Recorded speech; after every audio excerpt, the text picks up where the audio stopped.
This podcast may contain paid advertisements, but more on that later.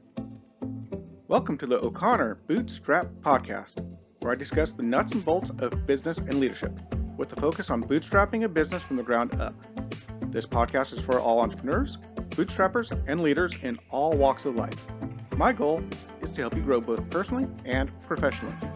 I am your host, Isaiah O'Connor. Hello, everyone. Isaiah here.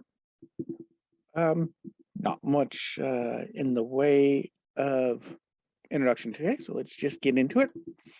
So today I'm going to tell you a little bit of a story to start. So back in around 2000, it was a dark and stormy night, as Snoopy loves to start with. So in March of 2000, it was a dark and stormy night, and a lightning bolt struck a building. Happens. Now this building caught on fire, and the fire was put out, but it damaged a lot of what was inside the building. And what was inside that building? It was a factory producing chips for phones. Now, this was obviously kind of a bad deal because it destroyed a lot of chips. Now, problem was the phone manufacturers, there's two phone manufacturers that relied on these chips. And the way these two phone manufacturers handled this little bit of a supply chain problem wound up with one becoming an incredibly successful, well-known phone company, and the other one going under, being bought up by another company and fading into obscurity.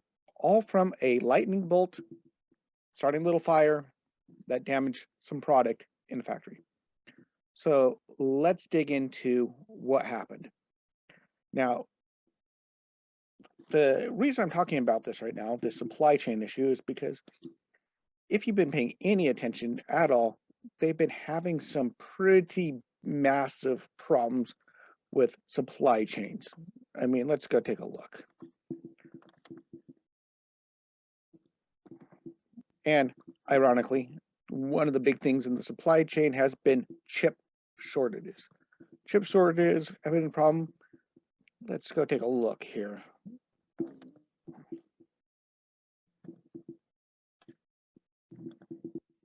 Let's come over here. For my audio viewers, we're going to jump over and take a quick look at a search here. Take a look. Okay. Here we go, supply chain problems 2021. And there's article after article after article after article about these massive supply chain issues. The pandemic messed it up.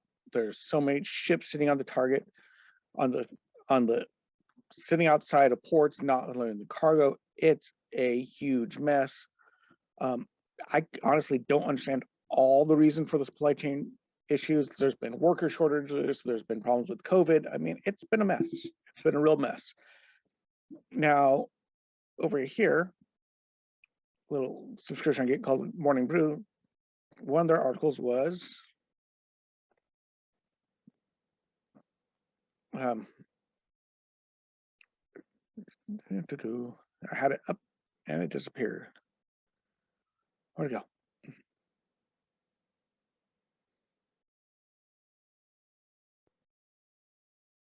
Their article today was Supply Chains Take a Laxative. Wonderful title. But in this article, they're saying that it's, if you look, the article reads, sorry for the headline, but it's honestly the best way to describe what's happening right now, which is that slowly but surely the supply chain bottlenecks that have plagued the global economy for over a year appear to be easing, or at least have been circumvented. The article goes in how things are starting to get up in business and inventories picking up, and we shouldn't have any problems shopping for Christmas and the holidays. So that's a good thing. So let's go back over here. So over here is what I talked about, that on March 17th, a small fire hit the plant owned by Philips, and it damaged some of the chips. Matter of fact, it damaged almost that single plant's entire stock of chips, millions of chips. Now there was two major phone companies, Nokia and Ericsson, that were both needing those chips really, really badly. So their approaches to this varied, and the way they handled it meant who survived and who didn't. So Nokia, reading from the article here, acted swiftly and moved to tie up spare capacity at other Philips plants and every other supplier they could find. They even re-engineered some of their phones so they could take chips from other Japanese and American suppliers. Ericsson, meanwhile, had accepted early assurances that the fire was unlikely to cause a big problem and settled down to wait it out. When they realized their mistake, it was too late. Since Ericsson, a few years earlier, had decided to buy key components from a single source to simplify its supply chain, Ericsson now had to face a bitter realization that had no other source of supply. Nokia had already taken it all. Single sourcing may have its benefits, but it has its cost. And I'll talk about that a little bit. Ericsson lost many months of production and hence many sales in a booming market that could now be dominated by Nokia. Bummer. Eventually, Ericsson merged with Sony in order to survive, and eventually it too had to switch back to Nokia. So that's just a highlight. And it goes into details on this article, which is at husdal.com. And it's an article about what happened. You can look that up on Google. So what's so important about supply chain? Well, let me go here. I'm going to show, this is a pretty obvious example of if you have one source of supplier. Now, the supply chain is actually not just about supply chain. It's actually part of Porter's 5 competitive forces, which is another subject that I've talked about before in the actual audio podcast, which I will go into on a later date. I actually did, by the way, that's one thing I forgot to mention. I am going to continue with the required secondary powers a little bit later, but the supply chain is a big deal right now, so I'm going to talk about it right now. So if you go over here, now if you can see this, hopefully you can see it. Porter's 5 competitive forces. There's a picture here. And this picture shows these 5 forces: threats to new entrants, threats to substitutes, power suppliers, power buyers, and that contains a competitive rivalry. So when it comes to supply chain, depending on the power you have, if you have a sole supplier, they have more power over you than a person that has multiple suppliers. And then if your buyers have a huge selection of suppliers, they have more power over you than if you're their sole supplier. That's how that works. So let me give you an example. Nokia and Ericsson was a great example. They had a single supplier for chips. Or sorry, Ericsson had a single supplier for chips, and when that supplier had problems, they had problems. Also, while it was easier for the supply chain to sort out with one supplier, problem was that supplier could charge anything they wanted. And Ericsson had no other choice except to say, sure, because they only had one supplier for that product. The supplier had a lot of power over them. Whereas Nokia, they had multiple suppliers. They could shift, they could pivot, they could go other places. So that weakened their supplier. So example, your average house contractor can walk into a Home Depot or Lowe's or any other type of building supply house and buy lumber. His supply chain is pretty open. He can go anywhere he wants to buy whatever he wants.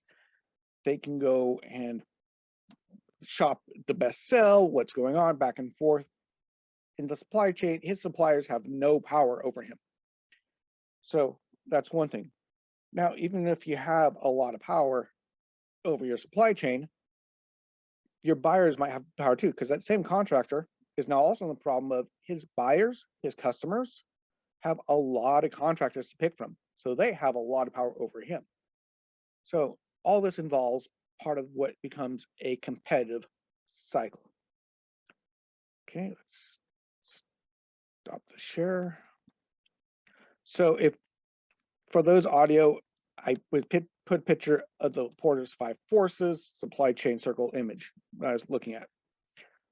So when it comes to your supply chain, it's good to make sure that you have it set up so that you are not completely reliant on one person. Sure, there's some advantages of streamlining and stuff, but in my opinion, having only one supplier for the most important stuff you need can really hurt you.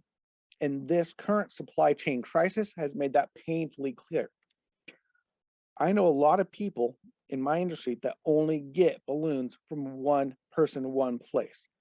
I understand why. There is a part of it is if you join this balloon company called Pioneer, if you become a certified balloon artist through this company, part of their agreement is you will primarily feature their balloons in your artwork because they gave you the training, they support you. That's another story altogether. However, they don't say you can't use other people's balloons, you can't.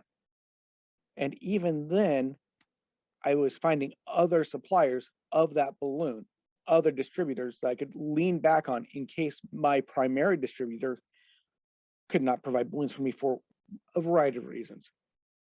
Matter of fact, for a couple of years in the middle of the summer, everyone here in Norway goes on vacation. And when the balloon distributor went on vacation, it was just him and his wife working the distribution center. So he had no employees at the time. So if he wanted to take a vacation, he'd have to say, hey guys, buy your balloons now. We're going to be closed for the next 2 weeks. And then during 2 weeks, you couldn't buy any balloons. They were gone. So I knew this type of thing would happen. And I knew this guy needed a vacation from time to time. So I set up alternative sources for the same balloons from other locations as a backup plan. And now I've gotten a backup on top of a backup on top of a backup. I have multiple different sources I have for balloons. I can get multiple colors, and this has helped me huge right now. Because funny enough, for some odd reason, white balloons are nearly impossible to get right now. The supply chain issues has caused white balloons, one of the most common balloon colors, to be nearly impossible to get a hold of. And yet I've managed through going through different sources, finding different people, working my supply chain to find white balloons. And now I have a little bit of a stockpile of white balloons that I can provide to my customers, no stress, which is really amazing because almost everyone else is really struggling. I can't find white balloons. How can you get white balloons? Anyone have white balloons? Everyone sold out of white balloons. I've even gone to a party store and they don't even have white balloons. It's nearly impossible to find white balloons right now. But because I have a diversified supply chain, I managed to reach out to different people and get in the stock I need on balloons are nearly impossible to get a hold of because I spread out. Meanwhile, I was in this little, I'm still in this group of balloon artists where I live. And multiple of these guys were complaining, oh no, I can't get balloons. This guy's on vacation. This guy's sick. Sometimes they'd need to order and the guy would be homesick. Nothing to do about it. Can't do the order. Always complain. Well, I can't get my balloons. I had to turn down a client. I had to turn down this client. I wasn't able to complete this job. And they blamed this guy who needed a vacation, who needed sick days because he didn't have enough to hire somebody, didn't have enough income. So they blamed him for them not being able to get the balloons they needed. Now, granted, I understand that it's frustrating not to be able to get a hold of the supplies you need to make your business work. That's really frustrating. It's really hard, scares you, and it's really hard to deal with customers that way. I understand that completely. But instead of supplying on one person, everything, all your eggs in one basket, as it were, not a good idea to just have one person, one supplier. So you got to spread around. Because I never had this problem. I always had a backup. Of course, I grew up as a computer guy, as a computer nerd. My initial degree was in computer science, and you always back up everything. If you're a computer guy, you make a backup, and just in case something fails, you make a backup of that backup, and then maybe you make a backup of the backup of the backup, and maybe one more backup just in case. You back up everything. You always back up everything. So with this in mind, I've always gone into it with before I even had a clue about supply chains. Always had a backup plan on top of a backup plan on top of a backup plan.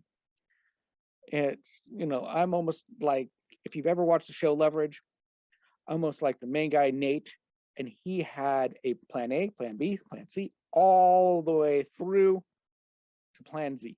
He had at least 26 plans because he knew the first few plans wouldn't work. So he had a backup plan and a backup plan on top of a backup plan on top of backup plan, and Hardison dies in plan G. If you've seen the show, you'll know what I'm talking about, just an inside joke. Anyway, so what happens to your business if you're sitting there and your ship gets stuck in port and doesn't show up? What do? Do you have a backup plan? Do you have an alternative plan? Can you pivot and try to sell your customers something else? One of the things I've been doing is they've been wanting helium balloons. I haven't had helium because I haven't had money to buy it, not supply chain, just price issues. I couldn't get balloons in, helium in. So what do? I pivot and I go, well, if not that, how about this design, which looks amazing, doesn't require helium, and is it within your price range? And 9 times out of 10, they go, oh, wow, that's amazing. Sure, let's do that instead. So you can always, even if you run into problems, because some of these problems are long, they're protracted, your backup and your backup and your backup and your backup's backup are all out of the supplies because worldwide pandemic. Yeah, I understand. Sometimes you just can't get the stuff you need. So what do? You have to pivot. You have to change focus. You have to shift. You have to try to find a different solution for your customer as best you can. Sure, some of the things out there are very, very hyper specific, and you absolutely have to have a certain product to make it work. Yeah, I understand that can be difficult. But in general, as a small business owner, you always try to come up with a solution to supply chain issues before they become an issue. That way you can cruise through, even through tough times, because you've got a plan and you're prepared for it. So with the current focus on supply chain issues, with things getting messed up, I understand it's hard. This is not a fun time. It's crazy. It's chaotic. Understand. But if you push through, and if you have a plan, and if you make sure that if you're starting up, make sure you have multiple ways to get a hold of what you need to provide your product at the quality you need, then you'll be okay. Like I showed in that article, that that Ericsson versus Nokia prime example. Nokia was able to pivot. They were able to redesign their product to take other chips. They were able to buy up extra chips, other supplies, and they came out on top. And Ericsson just sat there and waited. Okay, bring us our chips when you're ready. And nothing happened. And they ceased to exist because they did not have a backup plan. Anyway, I will talk to you again. See you next week. Bye-bye.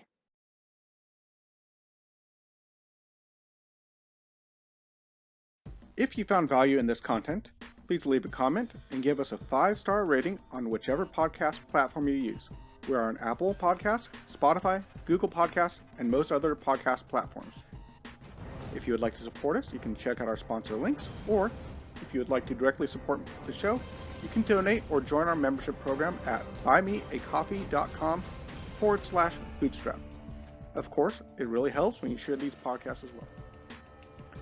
If you would like to interact with me and other bootstrappers and leaders, you can join our O'Connor Bootstrap Podcast Facebook group. You have been listening to the O'Connor Bootstrap Podcast and Atheoz Business Solutions Podcast. For our companion podcast, the Atheoz Business Podcast, hosted by Jason St. Clair, past episodes, and related blogs, check out our website at www.atheoz.com, which is www.atheoz.com, or theoz.com. Until next time, I've been your friend